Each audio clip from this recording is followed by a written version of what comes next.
નમસ્કાર મિત્રો, chemistry standard 11 chapter number 10 S વિભાગના તત્વો. આ એસ બ્લોક અથવા એસ વિભાગની અંદર આપણે સમૂહ નંબર 1 ગ્રુપ 1 માં આવતા તત્વો વિશેનો અભ્યાસ કર્યો. સમૂહ 1 ની અંદર લિથિયમ, સોડિયમ, પોટેશિયમ આ બધા તત્વો, એના અગત્યના સંયોજનો અને એના ઉપયોગો, એના વિશે આપણે સ્ટડી કર્યો. હવે એસ વિભાગના તત્વોમાં સમૂહ નંબર 2, બીજો સમૂહ જે આલ્કલાઇન અર્ધ ધાતુ તરીકે ઓળખાય છે. તો સૌ પ્રથમ બીજા સમૂહની શરૂઆતમાં એની ઇલેક્ટ્રોન રચના, પછી આવર્તનીય ગુણધર્મો અને પછી એના ભૌતિક ગુણધર્મો. તો સૌથી પહેલા આલ્કલાઇન અર્ધ ધાતુઓ અથવા બીજા સમૂહમાં આટલા તત્વોનો સમાવેશ થાય છે. સંજ્ઞા બધાની લખી છે, એના નામ આપણે અહીંયા લખતા જઈએ. તો સૌથી પહેલું બેરિલિયમ,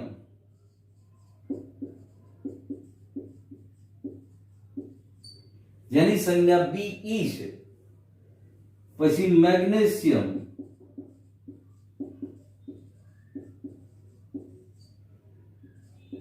કેલ્શિયમ, સ્ટ્રોન્શિયમ,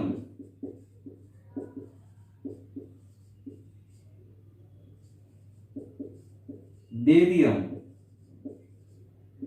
હવે અહીંયા ખાસ ધ્યાન રાખવાનું, Be બેરિલિયમ છે, Ba બેરિયમ છે, અને લાસ્ટ વન ઇઝ રેડિયમ. આ રેડિયો એક્ટિવ અથવા રેડિયો સક્રિય તત્વ છે. તો શરૂઆત થાય બેરિલિયમ થી અને છેલ્લું તત્વ રેડિયમ. પણ રેડિયો એક્ટિવ તત્વ હોવાના કારણે આના ગુણધર્મ રેડિયો એક્ટિવ ગુણધર્મ જેવા બની જાય છે. એટલે બેરિયમ સુધીના તત્વો, એના સંયોજનો, એનો અભ્યાસ આપણે આ ચેપ્ટરમાં ને આ સમૂહમાં કરશું. હવે પરમાણુ ક્રમાંક. તો બેરિલિયમનો પરમાણુ ક્રમાંક 4, મેગ્નેશિયમ 12. એક કક્ષા ઉમેરાણી એટલે 4 ની અંદર 8 ઇલેક્ટ્રોન ઉમેરાણા. હજી કક્ષા ઉમેરાય એટલે 12 ને 8 20. કેલ્શિયમનો પરમાણુ ક્રમાંક 20. હવે જે નવી કક્ષા ઉમેરાય 18 ઇલેક્ટ્રોન. તો સ્ટ્રોન્શિયમનો પરમાણુ ક્રમાંક 38. 2 8 8 18 18 32. આ ક્રમ આપણને ખબર છે. આવર્ત કોષ્ટકની અંદર આ બધી જ વસ્તુઓ આવી ગઈ છે. તો કોઈનો પરમાણુ ક્રમાંક ગોખવાની જરૂર નથી. આ બધાના પરમાણુ ક્રમાંક આ ક્રમ પ્રમાણે આપણને યાદ રહી જ જાય. 4 નવી કક્ષા, આ પહેલો આવર્ત, બીજો આવર્ત, ત્રીજો, ચોથો, પાંચમો, છઠ્ઠો, સાતમો આવર્ત અપૂર્ણ આવર્ત છે. તો બેરિલિયમ બીજા આવર્તનું તત્વ થયું. મેગ્નેશિયમ પરમાણુ ક્રમાંક 4 ની અંદર આમાં 8 ભેળવ્યા. ત્રીજો આવર્ત 12 ને 8 20. પહેલા આવર્તમાં બે જ તત્વો છે, હાઇડ્રોજન, હિલિયમ. પછી તરત બીજો આવર્ત ચાલુ થઈ ગયો. તો એવી રીતે અહીંયા બધાના પરમાણુ ક્રમાંક તમે સહેલાઈથી યાદ રાખી શકો છો. કોઈ પણ સમૂહ હોય, માત્ર આ બીજો કે પહેલો સમૂહ જ નહીં. પી બ્લોકના તત્વો ભણશું તો પી બ્લોકના તત્વોમાં આ જ ક્રમ જળવાઈ રહેશે. એક પહેલું કયું તત્વ છે એનો પરમાણુ ક્રમાંક યાદ હોવો જોઈએ. હવે સ્ટ્રોન્શિયમ 38. 38 માં 18 ભેળવો તો 38 + 18 8 ને 8 16, 6 1 3 ને 1 4 ને 1 5 56.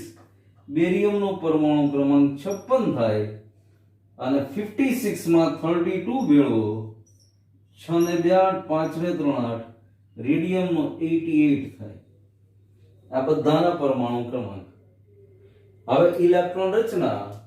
તો સૌથી પહેલા બેરિલિયમ, હિલિયમ,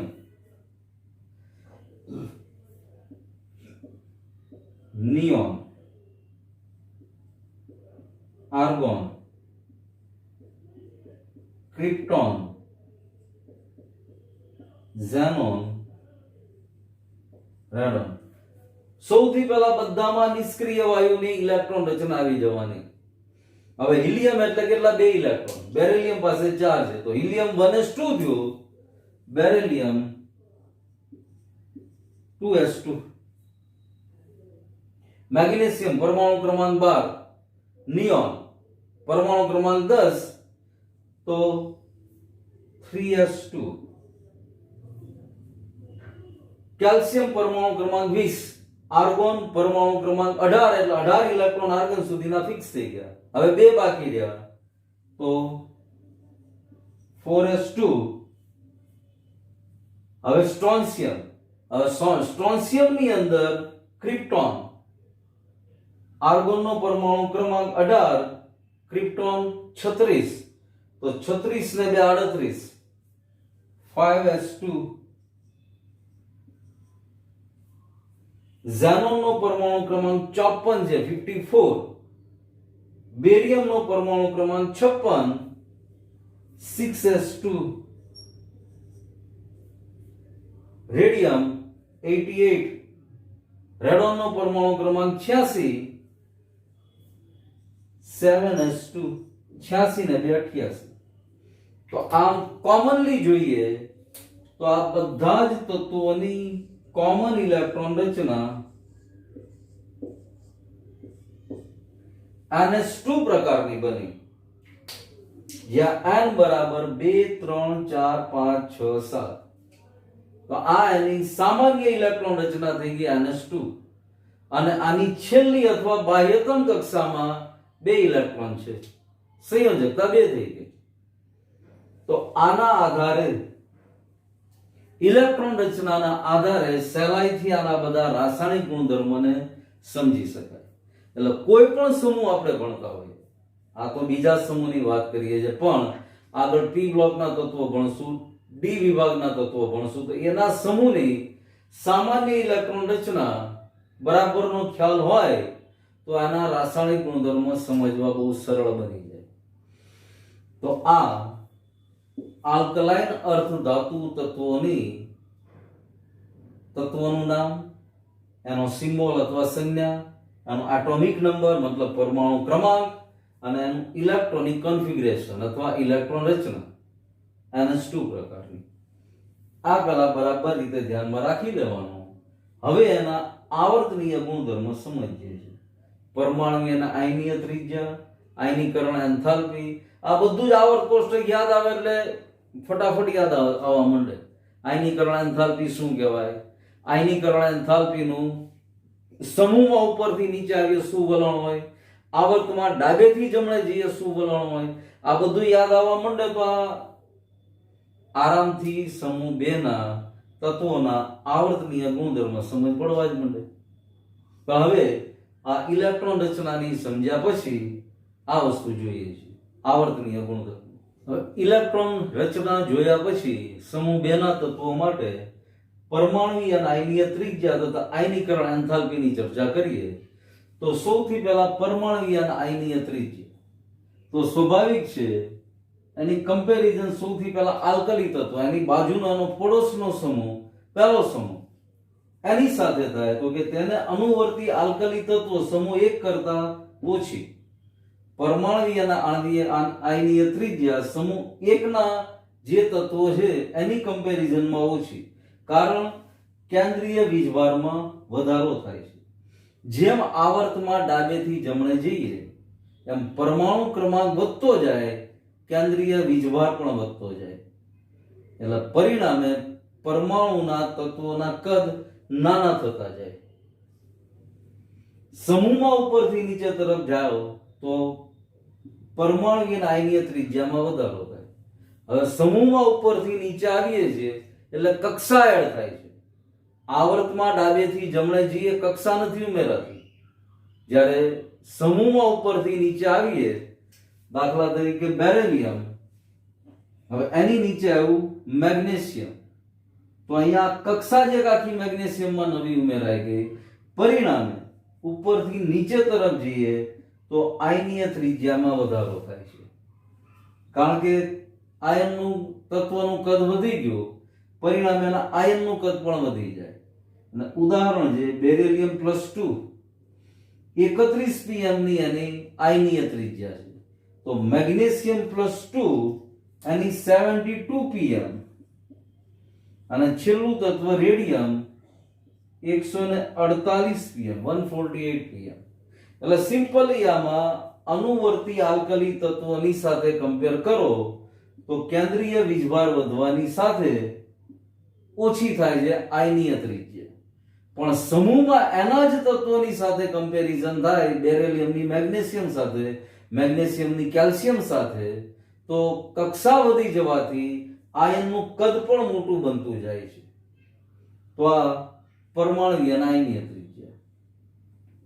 એવી જ રીતે આયનીકરણ એન્થાલ્પી.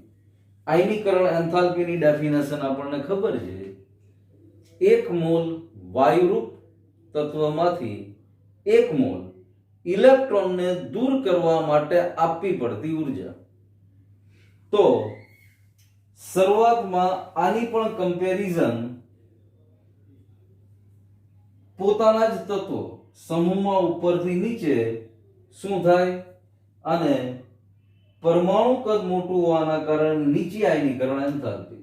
સમૂહ 1 અને સમૂહ 2 આ તત્વોની આયનીકરણ એન્થાલ્પી બાકીના જે સમૂહો છે એની કરતા પરમાણુ કદ આ સમૂહના તત્વોનું વધારે છે, પરમાણુ મોટા છે, એના કારણે એની આયનીકરણ એન્થાલ્પી ઓલવેઝ બાકી બધા સમૂહ કરતા નીચી હોય.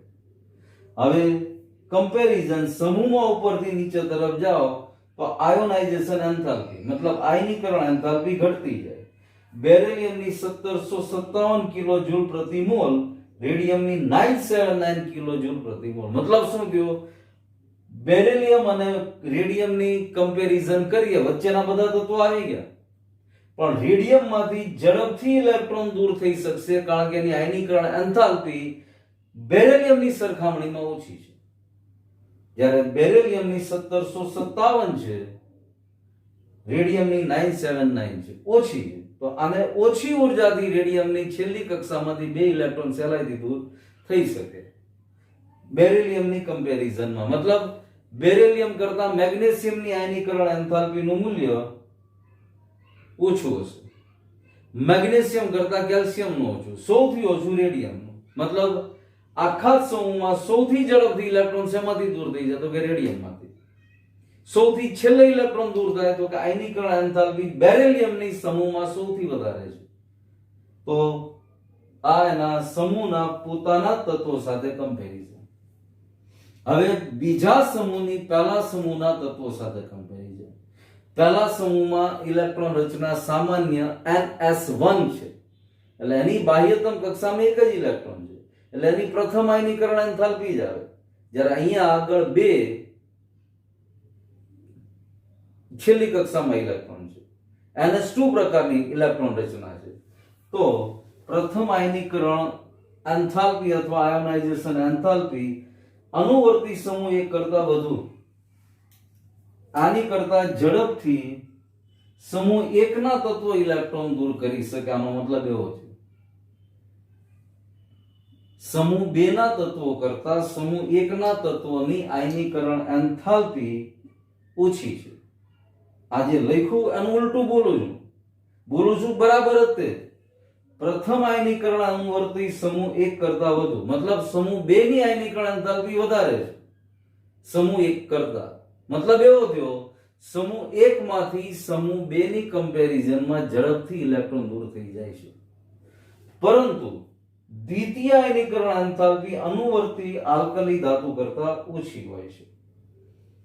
દ્વિતીય આયનીકરણ એન્થાલ્પી અનુવર્તી આલ્કલી ધાતુ કરતા ઓછી હોય છે, કારણ કે આલ્કલી ધાતુમાં ns1 પ્રકારની જ રચના છે, એટલે આમાંથી બીજો ઇલેક્ટ્રોન દૂર કરવો આની કમ્પેરિઝનમાં બહુ અઘરો છે. આની ઇલેક્ટ્રોન રચના ns2 છે. ટૂંકમાં આયનીકરણ એન્થાલ્પી આપણને ખબર છે, ઇલેક્ટ્રોનને દૂર કરવા માટે આપવી પડતી ઉર્જા. તો આવર્તનીય ગુણધર્મ જ છે કે જેમ સમૂહમાં ઉપરથી નીચે જઈએ એમ પરમાણુ કક્ષા વધતી જવાના કારણે પરમાણુનું કદ મોટું થતું જાય અને સંયોજકતા કક્ષાના ઇલેક્ટ્રોન પરમાણુ કેન્દ્રથી દૂર હોય તો છેલ્લા તત્વ હંમેશા સહેલાઈથી ઇલેક્ટ્રોન દૂર કરી શકે.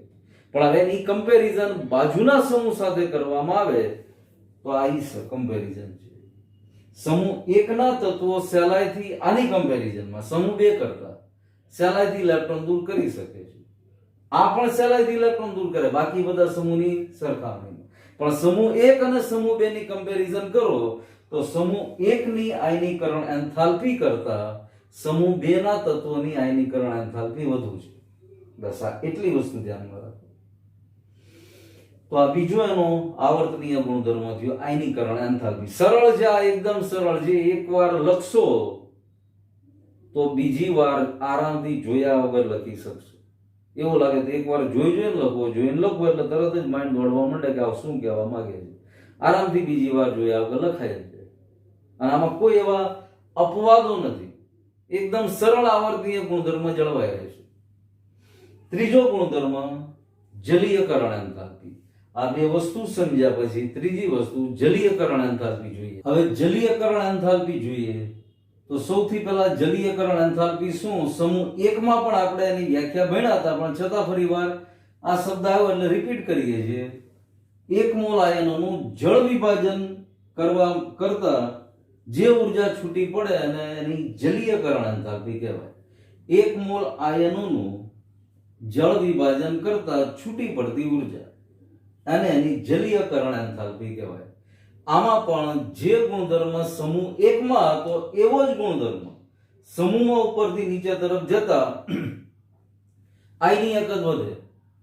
જેમ આયનીય કદ વધે એમ જલીયકરણ એન્થાલ્પી ઘટે.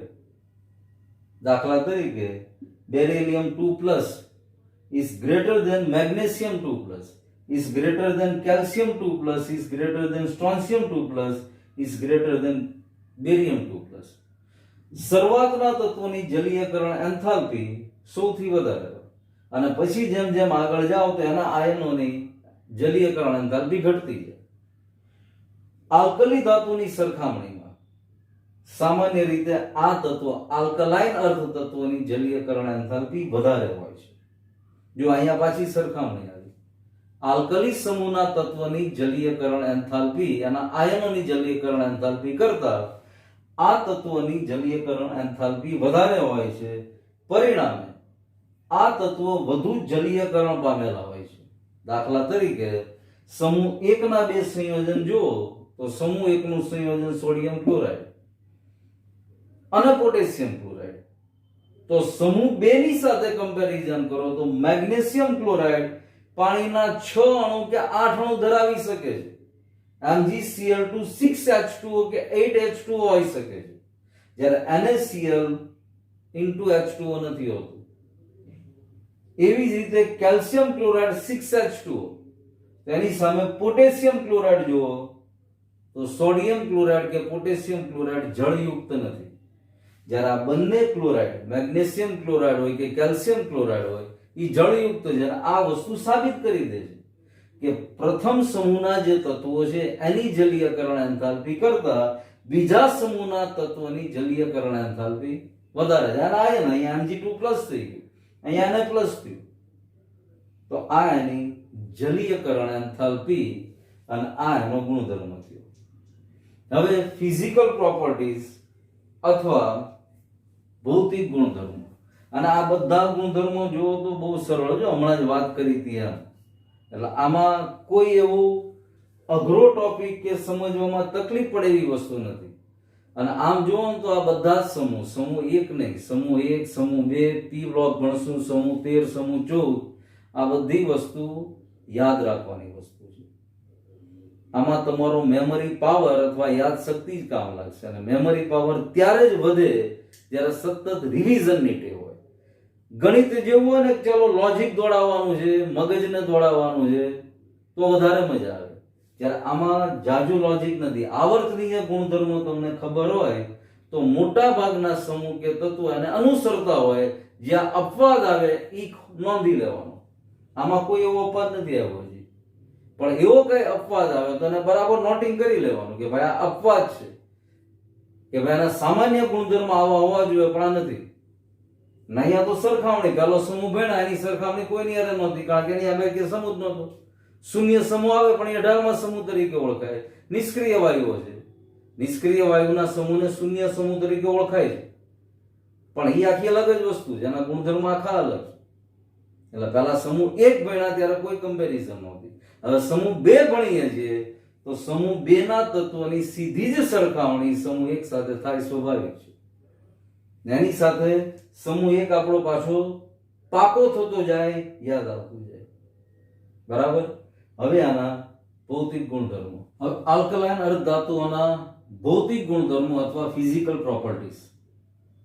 તો અહીંયા પણ સમૂહ 1 ના તત્વોની સાથે સરખામણી થશે જ, પણ સૌથી પહેલા જો ચાંદી જેવી ચળકતી સફેદ અને પ્રમાણમાં પોચી, પરંતુ આલ્કલી ધાતુ કરતા કઠણ છે. હવે આલ્કલી ધાતુ ભેણાતા ત્યારે આપણે વાત કરી હતી કે સોડિયમ જેવી ધાતુઓને ચપ્પુથી કાપી શકાય છે. તો આ બધી ધાતુઓ પ્રમાણમાં પોચી છે, પણ એવી પોચી નથી કે ચપ્પુથી સોડિયમની જેમ એને કાપી શકાય. હા, મેગ્નેશિયમની પટ્ટી કદાચ જોઈ હશે હાઈસ્કૂલમાં કે પ્રાઇમરીમાં. ઈ મેગ્નેશિયમની પટ્ટીને તમે હાથેથી તોડી શકો છો અથવા કાતરથી કાપી શકો છો, પણ સોડિયમને જોશો તો સોડિયમ એકદમ પોચી ધાતુ દેખાશે, એની જેવી પોચી નથી આ, એની કમ્પેરિઝનમાં કઠણ છે. બીજું, બેરિલિયમ અને મેગ્નેશિયમ કઈક અંશે રાખોડી રંગની છે. મેગ્નેશિયમને હવામાં ખુલ્લી રાખો તો તરત જ એની ઉપર ઓક્સિજનનું પડ લાગી, મતલબ મેગ્નેશિયમ ઓક્સાઇડ બનવા મળશે. જો એરટાઇટ રાખવામાં આવશે તો સફેદ દેખાશે, પણ થોડીક વાર એ હવાના સંપર્કમાં રહેશે તો રાખોડી કલરની બની જશે. ગલન બિંદુ અને ઉત્કલન બિંદુ ઊંચા. કોની સરખામણીમાં? આલ્કલી ધાતુની સરખામણીમાં ઊંચા. અને કારણ સ્પષ્ટ છે, નાનું કદ. આલ્કલી ધાતુની સરખામણીમાં એટલા માટે ઊંચા છે કે આલ્કલી ધાતુના કદ કરતા આલ્કલાઇન અર્ધ ધાતુઓનું કદ નાનું છે. તો આ એની પછીનો ગુણધર્મ, ભૌતિક ગુણધર્મ, કે ભાઈ ગલન બિંદુ અને ઉત્કલન બિંદુ ઊંચા છે. કોની કરતા? તો કે આલ્કલી ધાતુ કરતા ઊંચા છે. હમણાં જ આયનીકરણ એન્થાલ્પી અથવા આયોનાઇઝેશન એન્થાલ્પી વિશે ભણી ગયા. આયનીકરણ એન્થાલ્પી નીચી છે. નીચી આયનીકરણ એન્થાલ્પીના કારણે વિદ્યુત ઘનમયતા પ્રબળ હોય, ઇલેક્ટ્રોપોઝિટિવિટી અથવા વિદ્યુત ઘનમયતા પ્રબળ હોય, અને આ પ્રબળતા બેરિલિયમ થી બેરિયમ તરફ જેમ જઈએ એમ વધતી જાય. બેરિલિયમ થી બેરિયમ તરફ જતા વિદ્યુત ઘનમયતા વધતી જાય છે. એની પછી જો તો જ્યોત કસોટી આવે છે. યાદ કરો, સમૂહ 1 ના તત્વોના ભૌતિક ગુણધર્મો ભણ્યા હતા ત્યારે સમૂહ 1 ના તત્વો પણ જ્યોત કસોટી અથવા ફ્લેમ ટેસ્ટ આપતા હતા. આ જ્યોત કસોટી આપવાનું કારણ સંયોજકતા કક્ષાનો ઇલેક્ટ્રોન વધારે ઉર્જા મેળવી એની ઉપરની કક્ષામાં જાય અને ત્યાંથી ફરીવાર પાછો ધરા અવસ્થામાં પોતાની કક્ષામાં આવે ત્યારે જે શોષેલી ઉર્જા છે એનું ઉત્સર્જન કરે, અને ઈ ઉત્સર્જનના કારણે દ્રશ્ય પ્રકાશમાં જે તરંગ લંબાઈનો રંગ હોય એના જેવો રંગ જે તે તત્વ આપે. ધ્યાન રાખવાનું, આમાં બેરિલિયમ અને મેગ્નેશિયમ આ જ્યોત કસોટી નથી આપી શકતા, કારણ કે એની અંદર સંયોજકતા ઇલેક્ટ્રોનનું પ્રબળ જોડાણ છે. કયા? બેરિલિયમ અને મેગ્નેશિયમ, આ સમૂહના પહેલા 2 તત્વો. પણ કેલ્શિયમ, સ્ટ્રોન્શિયમ અને બેરિયમ આ સહેલાઈથી જ્યોત કસોટી આપે છે. કેલ્શિયમ જ્યોત કસોટીમાં ઈંટ જેવો લાલ રંગ આપે છે. સ્ટ્રોન્શિયમ લાલ કિરમજી રંગ આપે છે, અને બેરિયમ આછો લીલો રંગ અથવા લીલો રંગ આપે છે. અને આ ત્રણેયના રંગના કારણે, ત્રણેયના અલગ અલગ રંગના કારણે ગુણાત્મક પૃથ્થકરણમાં જ્યોત કસોટીની મદદથી સહેલાઈથી પારખી શકાય છે કે ભાઈ આ ધાતુ કેલ્શિયમ છે, બેરિલિયમ છે કે સ્ટ્રોન્શિયમ છે. જે ત્રણેય એક જ સમૂહની, બીજા સમૂહની ધાતુઓ. સમૂહ 1 ની અંદર સોડિયમ, પોટેશિયમ, સીઝિયમ આ બધા જ અલગ અલગ રંગ આપતા હતા. જ્યોત કસોટીથી એની પરખ પણ થઈ શકતી હતી. એમ અહીંયા પહેલી બે ધાતુને બાદ કરતા, બેરેલિયમ અને મેગ્નેશિયમને બાદ કરતા બાકીની ત્રણે ત્રણ ધાતુઓ, કેલ્શિયમ હોય, સ્ટ્રોન્શિયમ હોય કે બેરિયમ હોય, જ્યોત કસોટીની મદદથી સહેલાઈથી એને પારખી શકાય છે. પછી કેલ્શિયમનું જથ્થાત્મક પૃથ્થકરણ ફ્લેમ ફોટોમીટર, જેનો ગુજરાતીમાં કહેવાય જ્યોત પ્રકાશમિતિ, એની મદદથી કેલ્શિયમને પારખી શકાય છે. ઉષ્મા અને વિદ્યુતની સુવાહક છે. મોટા ભાગની ધાતુઓ કાં તો મંદવાહક હોય કાં તો સુવાહક હોય, પણ આ ઉષ્મા અને વિદ્યુતની આ બધી ધાતુઓ સુવાહક છે. ઉપરાંત જે ધાતુના બીજા ભૌતિક ગુણધર્મ, ટીપાવપણાનો, તનાવપણાનો, આ બધા ગુણધર્મો પણ આ ધાતુઓ ધરાવે છે. તો આ સમૂહ 2 ના તત્વોના ભૌતિક ગુણધર્મો થયા. ભૌતિક ગુણધર્મો પછી આવે એની કેમિકલ પ્રોપર્ટીઝ અથવા રાસાયણિક ગુણધર્મો. ઓક્સિજન સાથે કેવી પ્રક્રિયા કરે છે, પાણી સાથે કેવી પ્રક્રિયા કરે છે, કયા પ્રકારના સંયોજનો બનાવે છે, એ બધા જ કેમિકલ પ્રોપર્ટીઝની અંદર આવે. આ કેમિકલ પ્રોપર્ટીઝ અથવા રાસાયણિક ગુણધર્મ આના પછીના પીરિયડમાં આપણે ભણશું. પણ અત્યાર સુધી જે ભણ્યા, સમૂહ 2 ની શરૂઆત આપણે આ પીરિયડમાં જ કરી. તો સમૂહ 2 માં અત્યાર સુધી જે કાંઈ ભણ્યા એ બધું જ બરાબર રીતે લખી લેવાનું, પાકું કરી લેવાનું. આ આપણું આજનું વર્ગ થયું. પણ સમૂહ 2 ની શરૂઆત કરો એની પહેલા અપેક્ષા ચોક્કસ એટલી કે સમૂહ 1 બરાબર રીતે પાકો થઈ ગયેલો હોવો જોઈએ. સમૂહ 1 ના જે કાંઈ આપણે બધા જ ગુણધર્મો, એના સંયોજનો, સોડિયમ પોટેશિયમ ની જૈવિક ઉપયોગિતા જે કાંઈ ભણ્યા છે એ પેલા બરાબર રીતે પાકું થઈ જવું જોઈએ. પછી સમૂહ 2 હાથમાં લેવાનો ને હવે સમૂહ 2 માં આટલું જેટલું ભણ્યા એટલું બરાબર પાકું કરી લેવાનું. પછી જ આપણે સમૂહ 2 ના તત્વોના રાસાયણિક ગુણધર્મ સમજીએ તો મજા આવે. એક પછી એક જથ્થો ભેગો નહીં થવા દેવાનો. ટૂંકમાં જે કાંઈ ભણીએ એ બધું બરાબર પાકું કરતા રહેવાનું અને સતત રિવિઝનની ટેવ રાખવાની. આટલું કરશો એટલે આ બધી જ વસ્તુ ફટાફટ યાદ રહેવા માંડશે. બરાબર. આજે અહીંયા સુધી આપણે જોઈએ. આની પછીના પીરિયડમાં આના રાસાયણિક ગુણધર્મો અને રાસાયણિક સંયોજનો વિશે આપણે ચર્ચા કરીશું. આમાં કોઈ પ્રકારનો ડાઉટ કે ડિફિકલ્ટી લાગે ચોક્કસ ફોન કરવાનો. Thank you.